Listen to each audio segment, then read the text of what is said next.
Basically, in my research, I'm looking at queer activists, how they're able to sustain themselves, how they get to be resilient, how they use faith to be resilient. Because when it comes to LGBTI issues, the church hasn't been really supportive. And I'm just looking at what are their resources that they have and what kind of things they do in order to sustain their resistance and able to do the kind of job that they're doing in the midst of so much negativity, with the hope that what we get from them could actually help other activists in other places in order for them to be actually more resilient and sustain this activism. But for me, the research is quite personal.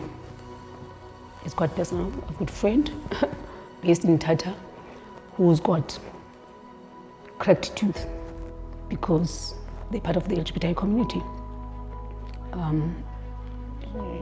Get beaten up in the club once, and they're very strong. They went back again and they got beaten up again. You understand? I feel like they're so brave that they've never changed who they are in the environment of the rural Eastern Cape. They're living their lives.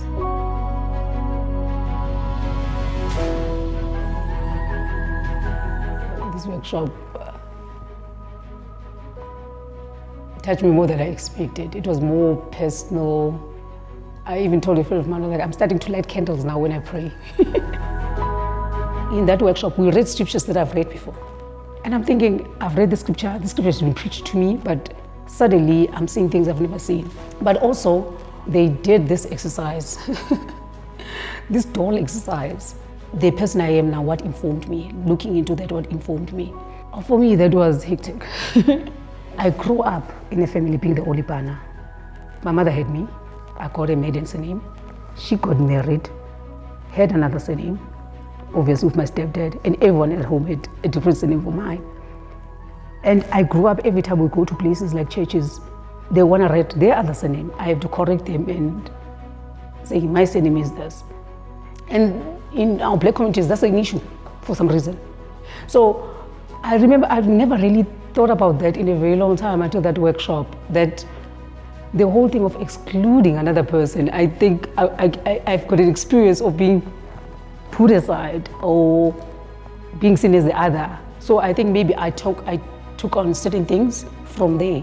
And also being a teenage pregnancy. I had a child when I was a teenager. Okay, so those kind of things. I think I took on that, being excluded. So now that's why I've got kind of an issue when somebody else is excluded or being put aside or not being recognized.